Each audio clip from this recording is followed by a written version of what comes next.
Pemirsa, tekad Putri Indonesia 2004 Artika Sari Devi terjun ke dunia film kelihatannya makin kuat saja.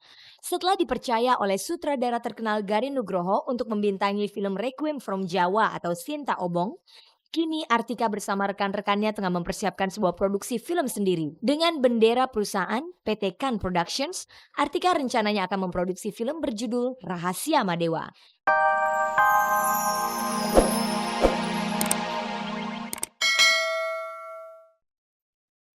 Pemirsa, dalam urusan mencari uang, artis sinetron dan presenter infotainment Tessa Kaunang, termasuk artis yang dalam tanda kutip tidak punya pusar alias tidak ada capek.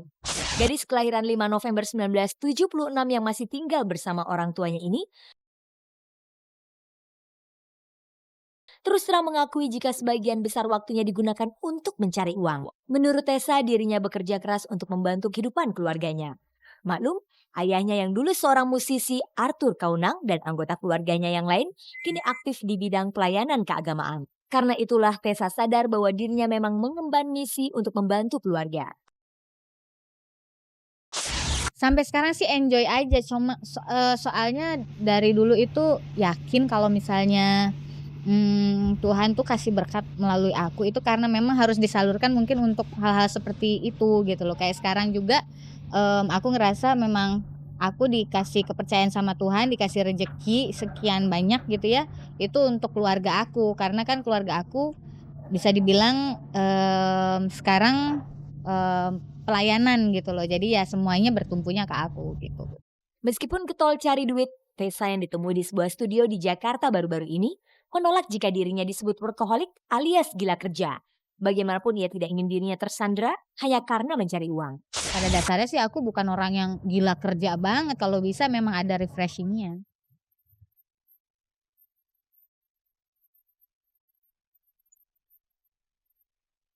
Godaan dunia film yang begitu memikat agaknya tidak bisa dihindari oleh Artika Sari Devi. Setelah main dalam film Sinta Obong bersama Garin Nugroho, Putri Indonesia 2004 ini sekarang sedang mempersiapkan produksi sebuah film baru bersama rekan-rekannya.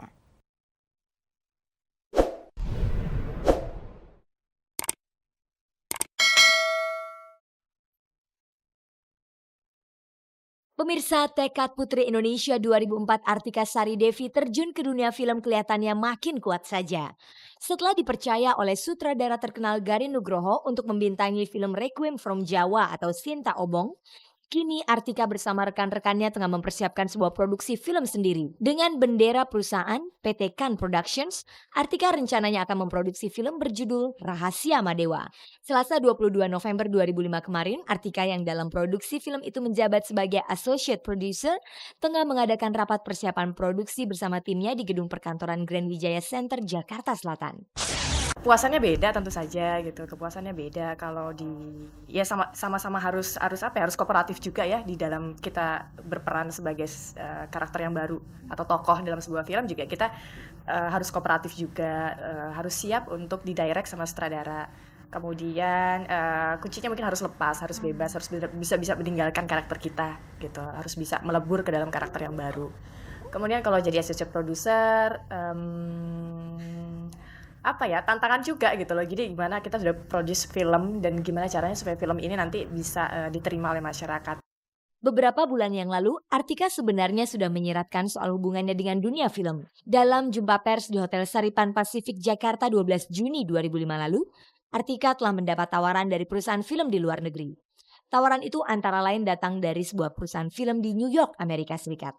Namun ketika itu Artika belum bisa memastikan apakah akan menerima tawaran itu atau tidak. Belakangan diketahui Artika menerima tawaran dari Garin Nugroho untuk main dalam film Requiem from Java atau Sinta Obong. Dia kebetulan memang bergerak di bidang perfilman di sana di Hollywood. Kita ketemunya di Thailand, kemudian dia tawarin untuk yuk main ke sana deh lihat gitu. Karena saya nggak bilang waktu itu saya memang waktu itu juga saya belum pernah main film kan gitu. Tapi saya bilang saya pernah bikin film sama teman-teman. Saya senang belajar film gitu. Oh, dia bilang kamu boleh belajar di tempat saya gitu. Lihat langsung produksi film seperti apa di sana. Pemirsa, Artika Sari Devi merupakan putri Indonesia kesekian yang akhirnya harus menyerah pada godaan dunia entertainment, utamanya menjadi artis film. Putri Indonesia sebelumnya seperti Alia Rohali dan Vena Melinda malah benar-benar total di dunia entertainment. Artika sendiri kini mulai menerima tawaran yang cukup deras untuk main film, sinetron, atau menjadi bintang iklan. Padahal kelahiran Pangkal Pinang 20 September 1979 ini belum menyelesaikan kuliah S2-nya di jurusan Kenotariatan di Universitas Gadjah Mada, Yogyakarta. Kalau untuk mantepin, maksudnya untuk menjadi pilihan pekerjaan itu belum terpikirkan, tapi belum sekarang ini kayaknya ya gitu, karena prioritas saya sekarang ini sebenarnya ya menyelesaikan pendidikan saya dulu gitu, sekolah saya, studi saya. Nah setelah itu baru kalau ada tawaran-tawaran film itu benar-benar jadi pertimbangan.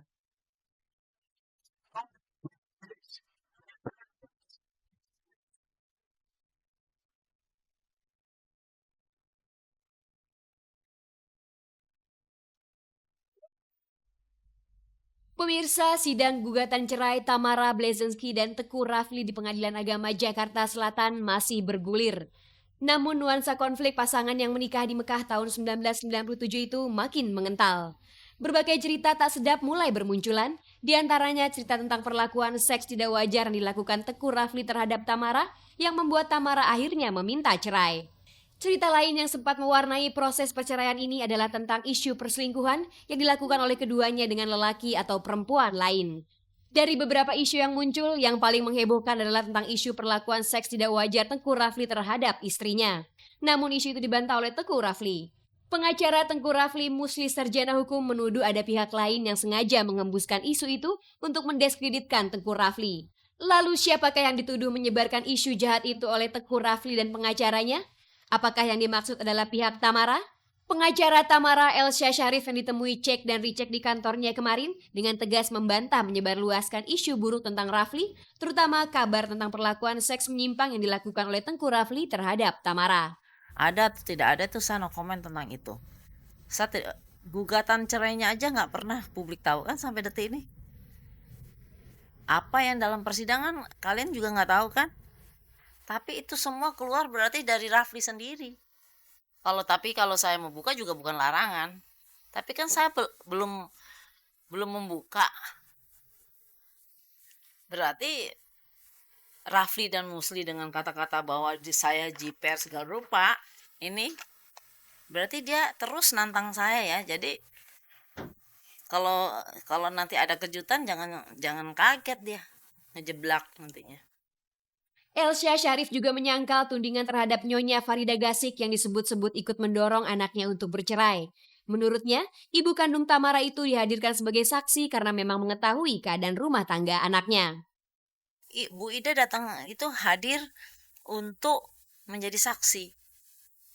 Bukan mencampuri urusan, dia kan memang dalam persidangan perceraian itu harus ada saksi keluarga.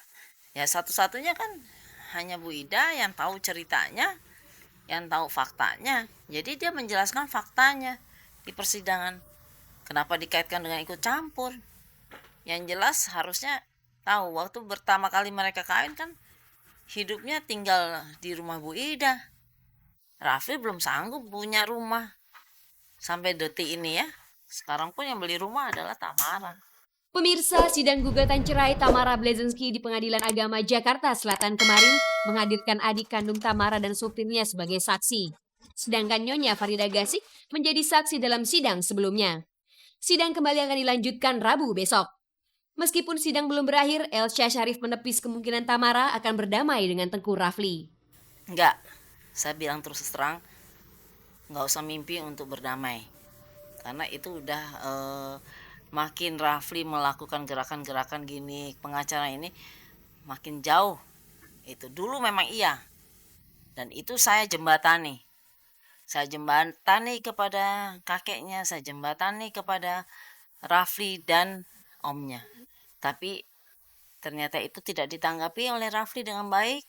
Apa yang dijanjikan Rafli kepada saya dan Tamara itu nggak dilaksanakan. Dan sekarang sudah jauh sekali, udah 8 bulan bercerai. Jadi rasa-rasanya hanya angan-angan. Dan itu berarti Rafli tidak melihat kenyataan.